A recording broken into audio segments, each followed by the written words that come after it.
Tahun 2024 bukanlah tahun yang mudah bagi Ustadz Solmed dan sang istri April Jasmine. Rumah mewah yang dipamerkan pun sempat menuai kontroversi. Sumber kekayaan dipertanyakan hingga dikaitkan dengan honornya ketika mengisi acara. Deretan bisnis pun sempat disinggung, namun itu hanyalah sebagian kerikil dari perjalanan panjangnya sebagai seorang pendakwah sekaligus pebisnis ulung. Melihat sepak terjang selama 1 tahun terakhir, Ustadz beserta istri terus introspeksi diri menghadapi tahun yang akan datang. Setiap tahun tuh kayak pelajarannya beda lagi gitu. Yang paling enak adalah tiap kali ada pelajaran kan kita introspeksi diri ya.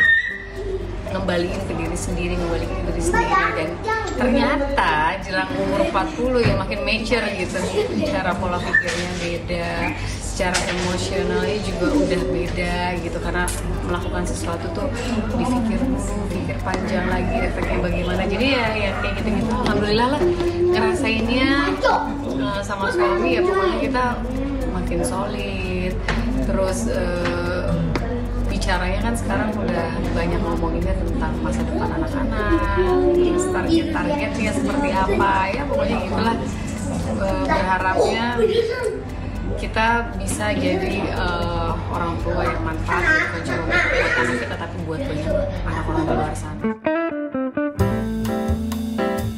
Tak hanya introspeksi diri yang dikencangkan, Ustadz maupun sang istri sudah punya rencana untuk menambah lini bisnis. Sebuah usaha air mineral katanya digadang-gadang akan menjadi lahan cuan yang baru dan menguntungkan.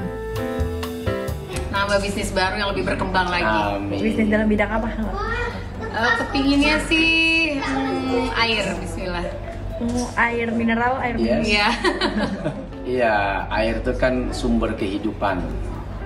Toya Life, dia menjadi air kehidupan bagi bukan hanya umat manusia tapi juga seluruh makhluk di alam raya ini, termasuk tumbuhan, bahkan hewan, dan manusia kan juga hampir 70-80% ya air semua di tubuhnya. Usaha ini rupanya sudah dipersiapkan sejak 5 bulan yang lalu. Urusan bisnis keduanya memang tak main-main. Berbagai bidang bisnis pernah digeluti, salah satunya adalah properti. Tak hanya lihai menyoal bisnis, sang ustadz dan istri pun jago menata keharmonisan rumah tangga. Lantas apakah tips awet dan romantis mereka di usia pernikahan yang ke-13 tahun? Pikirin lah.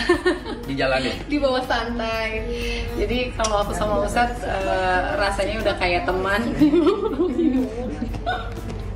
Rasanya kayak teman, terus rasanya kayak apa? Santai banget ya. Santai lah. Meski demikian, mereka tak menampik jika ujian dalam rumah tangga memang nyata adanya. Untuk itu, Ustadz Solmed pun punya paham yang jelas dan menganggap ujian tersebut sebagai bagian dari perjalanan rumah tangga. Ya, rumah tangga siapapun yang namanya problem, persoalan, masalah, ujian, cobaan itu pasti ada. Jadi tidak lepas, bahkan sekelas rumah tangga Nabi saja yang namanya ujian, cobaan itu pasti ada. Apalagi rumah tangga kita semua, manusia yang punya banyak kekurangan kita sebagai insan. Jadi tinggal tadi bagaimana bisa menjadi suami, menjadi istri, satu waktu kita komunikasi seperti teman, satu waktu komunikasi seperti abang, seperti adik, komunikasi sebagai rekan kerja. Jadi banyak hal yang kita coba menjadi siap untuk menyelesaikan itu.